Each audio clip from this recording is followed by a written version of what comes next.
We were discussing chapter number 1 and this is the 6th class of this chapter and अभी हमें start करना है इसका third section जिसका नाम है role of entrepreneurs and intrapreneurs. ठीक है, इसको आप चाहो तो पहले heading डाल दो अपने पास fresh page पे, entrepreneurs and intrapreneurs.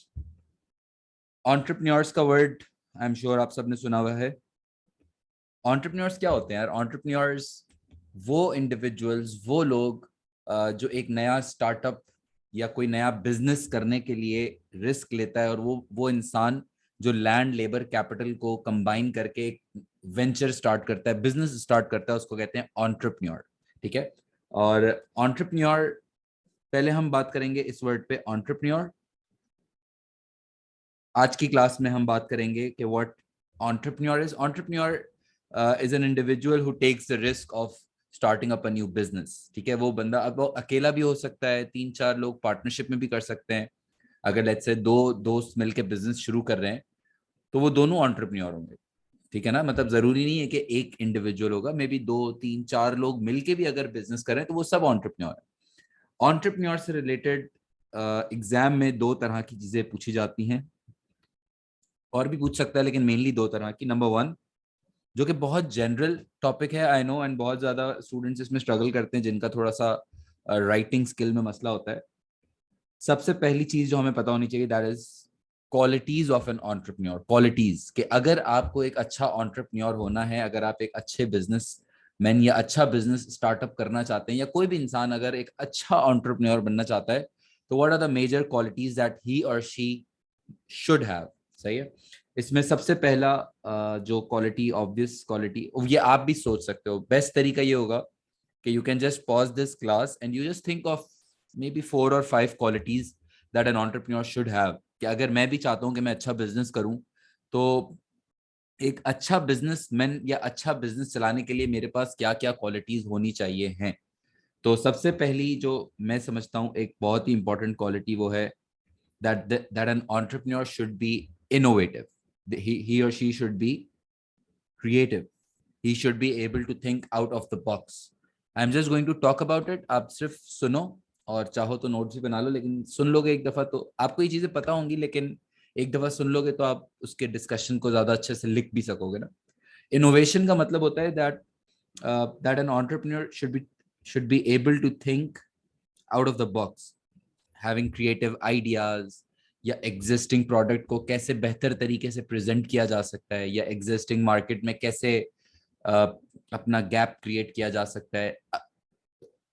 Trying to be more creative with your ideas is innovative, and an entrepreneur obviously will have to be creative enough कि वो मार्केट में अपने आप को डिस्टिंग्विश कर सके, डिफरेंशिएट कर सके. वरना मार्केट में अगर बिल्कुल सब एक जैसे होंगे तो अपने आप को डिफरेंशिएट करना मुश्किल होता है. Number 1, a good entrepreneur should be innovative, should be creative. The second quality that an entrepreneur will need is commitment. Oh, this is important because काफी सारे entrepreneurs इसलिए भी फेल कर जाते हैं क्योंकि initially there is a need to work really hard.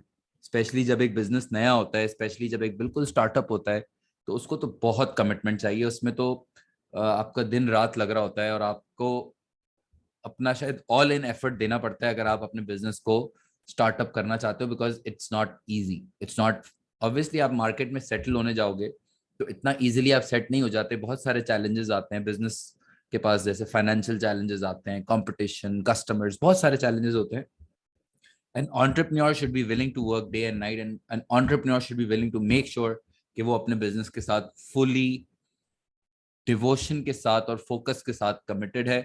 वरना एक नया बिजनेस या नया स्टार्टअप सेट करना it's not easy. Third quality that an entrepreneur will need is you can write multi-skilled. Multi-skilled is because an entrepreneur should be able to manage maybe more than 2 or 3 things at one given time. क्योंकि जब एक नया business होता है, specially पुराने business के लिए भी जरूरत है, लेकिन अगर एक बिल्कुल नया बिजनेस है तो एक एंटरप्रेन्योर को हर एरिया संभालना होगा. शायद कस्टमर्स को भी देखना होगा, शायद फाइनेंशियल इश्यूज भी देखने होंगे, उसी वक्त सप्लायर्स के साथ भी डीलिंग करनी होगी, मैनेजमेंट भी देखनी होगी. इवन अगर आपके पास एम्प्लॉयज होते हैं तो उनको भी आपको इनफैक्ट एक और स्किल आप इसके साथ लिख सकते हो, leadership. There a good entrepreneur should be a good leader.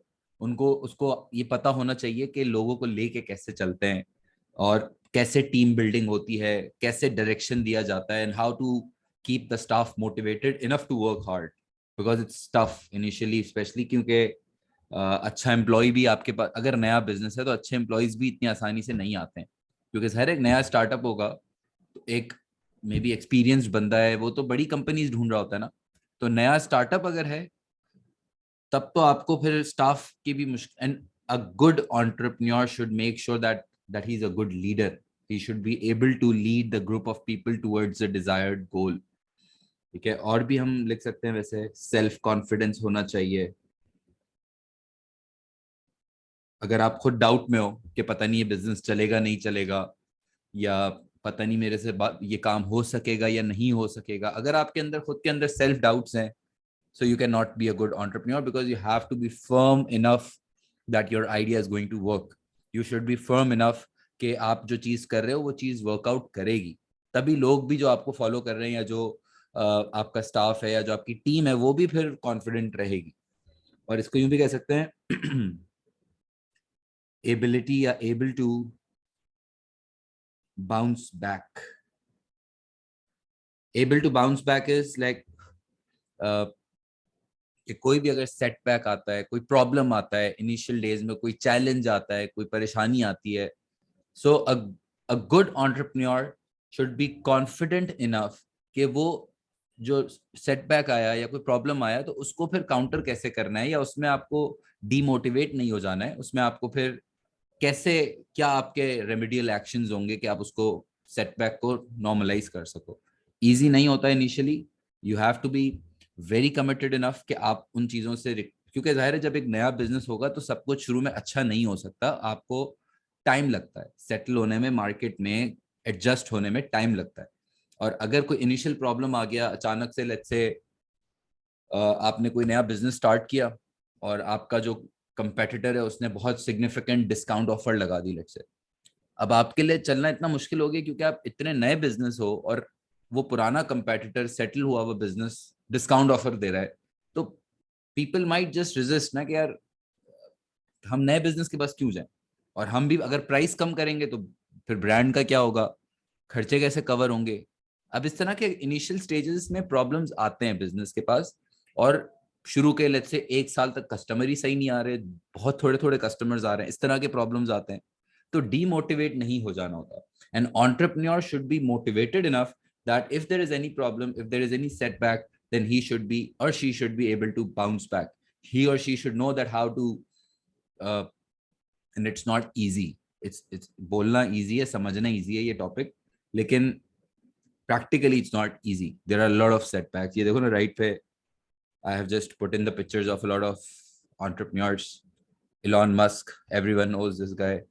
Zuckerberg, Facebook, है ना, Bill Gates, very famous entrepreneur, Walt Disney. You were famous. You should read about them. I'm telling you, अगर आप अच्छा स्किल सीखना चाहते हो लिखने का, क्योंकि देखो ये टॉपिक, ये क्वालिटीज आप याद नहीं कर सकते, ये क्वालिटीज आपके माइंड में ऑलरेडी हैं, ये आपको चीजें पता है, आई एम श्योर, है ना. बस ये है कि वर्ड्स आपको 3-4 अच्छे पता होने चाहिए.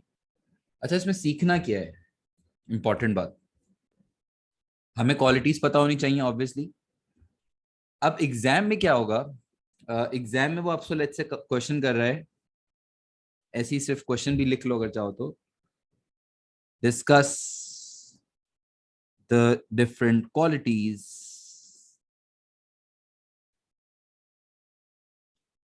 Of an effective entrepreneur. Discuss the different qualities of an effective entrepreneur. अगर ये क्वेश्चन एग्जाम में आ रहा है let's say,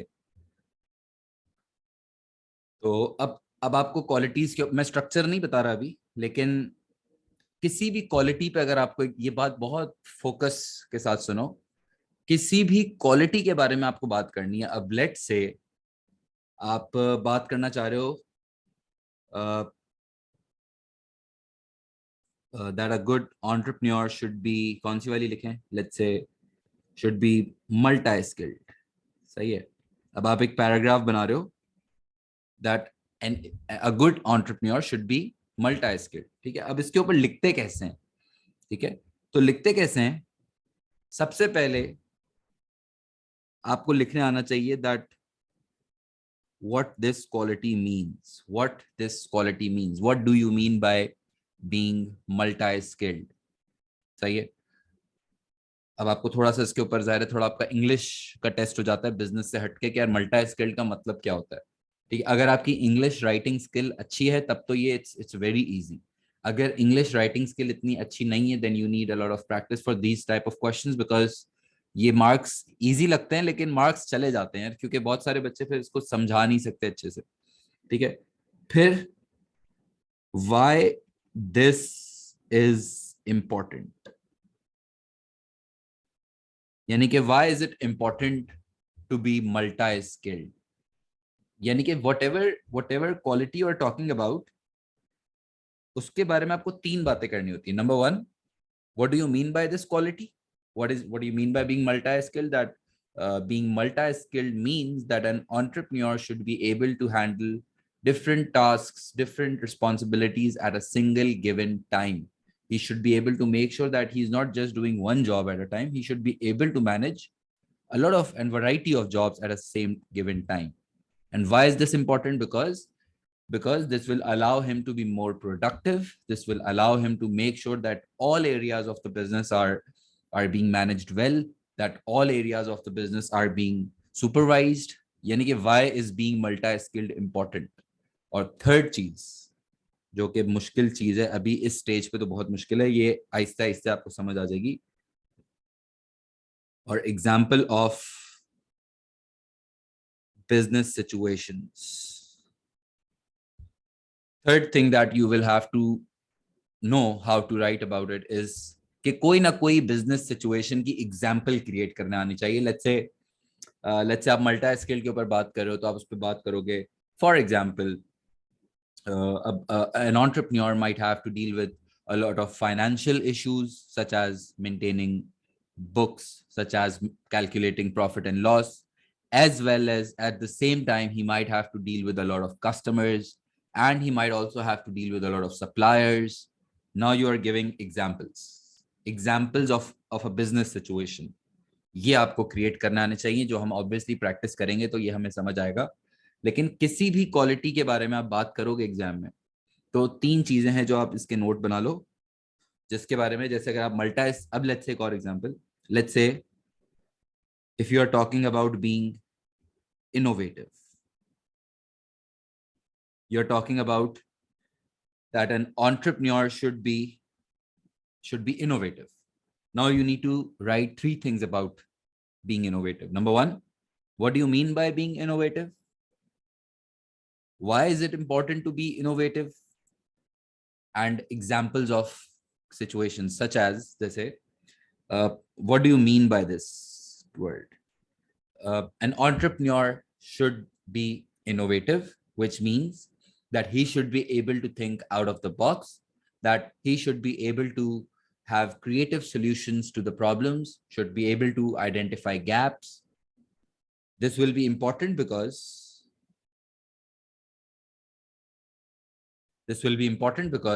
if an entrepreneur is creative, then he will be able to design strategies which will help him to distinguish his business from other competitive businesses, to create new products, new solutions. यानी कि अब आप उस पर बात कर रहे हो. और फिर अगर आप examples, for example, he should be able to deal in a creative way with customers. He should be able to define new ideas for a variety of products. Examples. अब ये easy नहीं है, मुझे पता है बहुत मुश्किल बातें कर रहा हूँ, लेकिन एग्जाम में ना क्वालिटीज से रिलेटेड एक इस तरह का सवाल आता है. अगर आता है मतलब आ भी सकता है, कम आता है, इतना ज्यादा नहीं आता, लेकिन अगर आता है तो टू बी ऑनेस्ट आसान होता है, लेकिन लिखना इस पे इजी नहीं है. इसका बेस्ट तरीका होगा प्रैक्टिस करने का कि आप लोग अभी, मैं जब ये वाली क्लास एंड होगी ना, जब ये चैप्टर इनफैक्ट एंड होगा, तो इसके नोट्स में आप जाओगे तो नोट्स में ये बातें सारी लिखी हुई हैं और बुक में भी लिखी हुई है. बुक का page number I think page number 9, page number 10, आपकी जो 4th एडिशन पीटर स्टिम्सन है उसमें, तो इसमें सारा कंटेंट लिखा हुआ होता है। इस तरह से नहीं लिखा होता, तीन तीन बातें, तो मैं आपको टेक्निक बता रहा हूँ ये। लेकिन what you can do is you can just write down this question and read from the book. Class के बाद नोट से रीड करके, बुक से रीड करके आप इसके ऊपर एक आंसर कंस्ट्रक्ट करने की कोशिश करो। First read from the notes and book and then try to write it down. सही गलत से फर्क नहीं पड़ता, बस लिखो अगर हो सकता है तो, that would be the best practice. ठीक है, तो एंटरप्रेन्योर से रिलेटेड नंबर 1, हमें क्वालिटीज पता होनी चाहिए, and number 2, main challenges for an entrepreneur. ये भी बड़ा टेस्ट होता है। तो मेन चैलेंजेस, सबसे ऑब्वियस और सबसे बड़ा चैलेंजेस, आइडेंटिफाइंग बिजनेस अपॉर्चुनिटीज। क्योंकि ऑब्वियसली जब आप कोई नया सेटअप करने का सोचते हो, या अगर एक एंटरप्रेन्योर पैसा भी लेकर आ रहा होता है, तो देखो आइडियाज का होना इज नॉट इजी, क्योंकि बहुत सारे बिजनेसेस बहुत सारी इंडस्ट्रीज में ऑलरेडी ऑपरेट कर रहे हैं, and you have to make sure if you want to be a good entrepreneur, तो you have to find an new opportunities, और वो इजी काम नहीं है। अब आपको, जैसे अभी फ्यूल प्राइसेस का बड़ा एक मसला चल रहा है, फ्यूल प्राइसेस बहुत ऊपर जा रही हैं रिसेंटली, तो अब काफी सारे लोग इलेक्ट्रिक बाइक्स, इलेक्ट्रिक कार्स, इसके ऊपर इन्वेस्ट कर रहे हैं, क्योंकि now that there is an opportunity. So you have to see what gap exists in the market, and to find that gap you have to work really hard, and you have to maybe, अब ideas कहाँ से आते हैं business opportunities के, business करना चाहिए यार, मुझे कैसे पता चलेगा कि यार इस चीज में बिजनेस करना चाहिए? तो फिर आप जाहिर है अपने एक्सपीरियंस के वजह से, या अगर कहीं आप जॉब कर रहे होते हो पहले, जैसे बहुत सारे लोग होते हैं जो, जैसे I have seen a lot of hair dressers जो पहले अपनी किसी शॉप पे जॉब कर रहे थे, हेयर कट बार्बर शॉप पे या कोई भी, उन्होंने फिर अपने अपने सैलून्स कर लिए, क्योंकि उनको एक्सपीरियंस हुआ, उनको आइडियाज आए, उन्होंने अपना बिजनेस सेटअप कर दिया, है ना। और इसी तरह और भी होती हैं, कॉन्फ्रेंसेज होती हैं, मार्केट रिसर्च होती है, इंटरनेट बेस्ड वर्किंग्स होती हैं, आपके अपने इंटरेस्ट्स होते हैं। तो आप उस इंटरेस्ट के हिसाब से भी, let's say if there is a girl, उनको, उसको पेट्स का बड़ा शौक है, cat, there is one of my friends, तो उसको कैट्स का बड़ा शौक है कि मैं ज्यादा कैट्स रखूँ ना, उसने कैट्स का बिजनेस शुरू कर दिया, क्योंकि उसका बड़ा, उसमें फिर वो उसकी ब्रीडिंग होती है और फिर वो कैट सेल करती है, तो उसने उसका बिजनेस शुरू कर दिया। तो you have to identify, and that's a big challenge for entrepreneurs कि हमें किस चीज में बिजनेस करना है। सही है।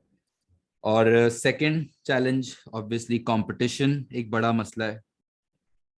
कस्टमर्स का आना, कस्टमर बेस जिसको कहते हैं, एक बड़ा चैलेंज है, क्योंकि इनिशियली जब आप बिजनेस सेटअप करोगे किसी भी इंडस्ट्री में, मेजॉरिटी इंडस्ट्रीज में, तो competitors are not going to like it. Obviously जब आप किसी भी बिजनेस में जाओगे तो कंपेटिटर्स को लगेगा कि यार ये हमारा मार्केट शेयर लेगा, तो वो आपके लिए प्रॉब्लम्स क्रिएट करेंगे, उनसे डील करना। इनिशियल डेज में कस्टमर्स आपको ट्रस्ट नहीं करेंगे, किसी भी नए, आप भी कहीं से शॉपिंग करते हो और कोई नई जगह से अचानक से आप, तो वी विल थिंक अबाउट यार यहाँ से खरीदना चाहिए नहीं खरीदना चाहिए।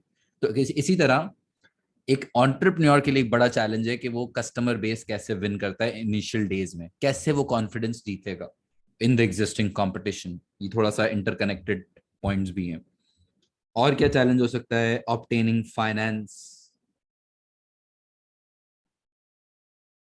क्योंकि इनिशियली जब आपका बिजनेस शुरू होता है तो रिस्क ऑब्वियसली बिजनेस में ज्यादा होता है, और जितना ज्यादा रिस्क होता है उतना लोन्स मुश्किल से मिलते हैं, उतना इन्वेस्टर्स मुश्किल से मिलते हैं। क्योंकि यार कोई भी नया सेटअप होगा तो पैसा लगाने वाला जो इंसान है वो सोचेगा ना कि यार मैं इसमें उसमें क्यों लगाऊं, आई हैव अदर अपॉर्चुनिटीज। अगर मेरे पास पैसे हों तो मैं किसी नए बिजनेस में क्यों इन्वेस्ट करूं, एग्जिस्टिंग सक्सेसफुल बिजनेस में इन्वेस्ट करूंगा ना। तो शुरू में, इनिशियल डेज में स्पेशली, फाइनेंस प्रोक्योर करना या फाइनेंस अरेंज करना, बैंक से लोन लेना, इनिशियल डेज में खर्चे बहुत हो रहे होते हैं, आउटफ्लोज बहुत हो रहे होते हैं, एसेट्स खरीदना है, फर्निश कराना है, सप्लाईज खरीदने हैं, एंड ऑब्वियसली इनिशियल डेज में शायद कस्टमर्स को उधार भी देना पड़ता है ताकि वो आए हमारे पास। इनिशियल डेज में सप्लायर्स जो होते हैं, जो आपको सामान दे रहे होते हैं, सप्लायर्स, वो भी इतना आसानी से आपको उधार नहीं दे रहे होते, क्योंकि जाहिर है वो ट्रस्ट नहीं करते ना। वो तो आपके टर्म्स आहिस्ते आहिस्ते आप सप्लायर, मैं अगर शर्ट्स का बिजनेस कर रहा हूँ, अभी पहला दिन है बिजनेस का, पहला महीना है, और मैं जाके सप्लायर को बोलूँ यार मुझे उधार दो, सप्लायर वुड बी लाइक कौन हो भाई, क्या कौन हो आप? Obviously no one knows me right now. तो अगर एक नया बिजनेस किसी भी इंडस्ट्री में सेटअप करेगा तो उसको सप्लायर नहीं जानते होंगे, उसको फिर विद टाइम उधार मिलना शुरू होते हैं। तो शुरू में तो शायद कैश पे आपको सामान खरीदना पड़ता है, फिर कस्टमर भी ट्रस्ट नहीं कर रहा तो उसको उधार देना पड़ता है, बैंक एक तरफ से लोन नहीं दे रहा होता, खर्चे आपके ज्यादा हो रहे होते हैं।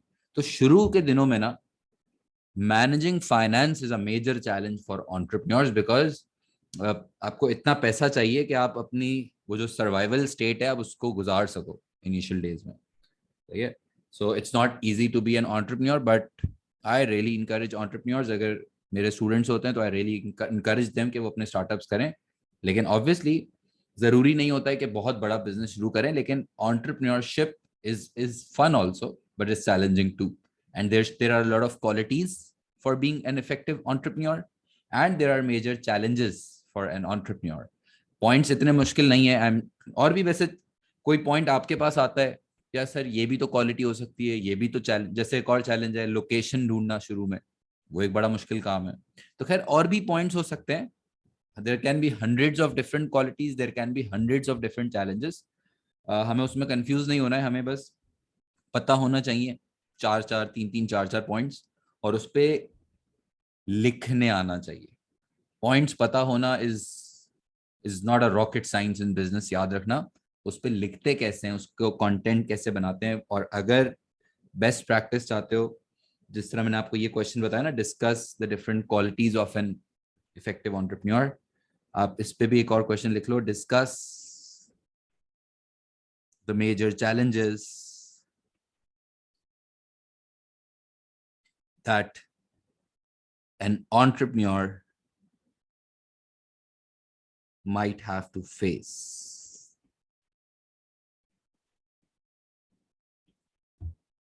If you want notes, read करो क्लास के बाद, इसके ऊपर आंसर कंस्ट्रक्ट करो, एटलीस्ट 3-4 पॉइंट्स के ऊपर बात अगर आपने लिख ली ना, भले आप नोट से 3-4 दफा रीड करके फिर अपने वर्ड्स में या मे बी वही वर्ड्स में लिखो, थोड़ा सा राइटिंग प्रैक्टिस स्टार्ट कर दो शुरू से, क्योंकि जितना ज्यादा बिजनेस में आपकी राइटिंग प्रैक्टिस होगी उतना ग्रेड आपको बाद में बनाना ईजी होगा। ठीक है, and that is all for today's class.